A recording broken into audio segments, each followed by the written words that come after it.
नमस्कार मंडळी मी गणेश ठाकरे न्यूज जागृती चॅनलवरती आपलं सहर्ष स्वागत आहे।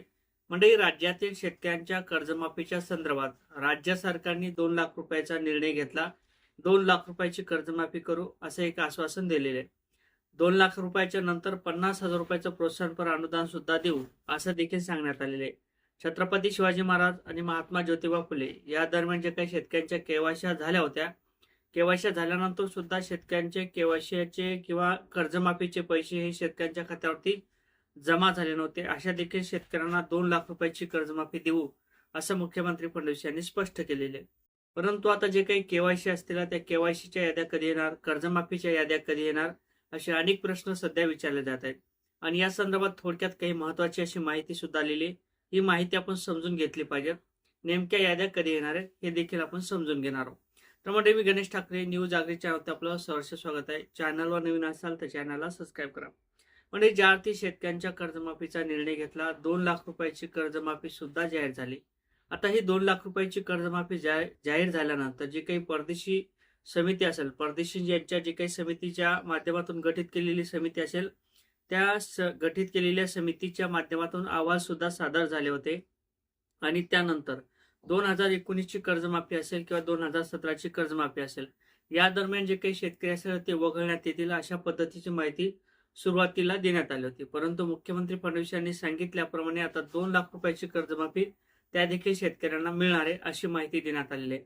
आता हे ज्या काही याद्या असतील त्या इन्कम टॅक्सच्या माध्यमातून जे काही याद्या घेतल्या जातील किंवा शेतकऱ्यांच्या माध्यमातून काही इन्कम टॅक्स भरला जाते, अशा जे काही याद्या असतील, शेतकऱ्यांच्या काही याद्या असतील, 2019 ला किती शेतकरी बाकी आहेत आणि 2017 ला किती शेतकरी बाकी आहेत, ही जी काही यादी असेल ती घेतल्या जातील आणि त्यानंतर शेतकऱ्यांच्या याद्या किंवा केवायसीच्या प्रक्रिया सुरू होतील। परंतु यामध्ये जे काही महत्त्वाचा विषय आहे, कर्जमाफीची जी काही योजना असेल ती अहिल्यादेवी होळकर यांच्या नावाने चालू करण्यात आलेली आहे। यामध्ये मोठ्या प्रमाणात अजितदादा पवार यांच्या नावावरती कर्जमाफीची योजना चालू करण्यात यावी अशा पद्धतीची काही मागणी होती आणि ती मागणी खरंच पूर्ण व्हायला पाहिजे होती किंवा झाली पाहिजे होती। परंतु छत्रपती शिवाजी महाराज, महात्मा ज्योतिबा फुले आणि त्यानंतर अहिल्यादेवी होळकर या नावाने ह्या कर्जमाफ्या सुरू करण्यात आलेल्या आहेत। परंतु प्रामुख्याने अजितदादा पवार यांचं निधन झाल्यानंतर ते काही कार्यक्रम असेल, तो कार्यक्रम लवकरच वरामत या ठिकाणी होणार आहे।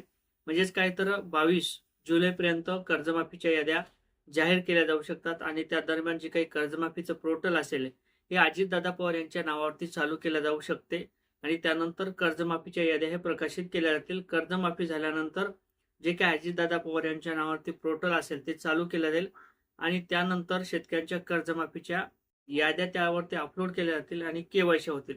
केवायसी झाल्यानंतर शेतकऱ्यांची केवायसीची प्रक्रिया झाल्यानंतर शेतकऱ्यांच्या खात्यावर कर्जमाफीचे हे पैसे जमा केले जातील अशी देखील आता माहिती दिली जात आहे आणि अजितदादा पवार यांच्या नावावरती लवकरच पोर्टल चालू केले जाईल असं देखील बोललं जात आहे। आता या संदर्भात नेमकं तुम्हाला काय वाटते कमेंट करा। जय शिवराय।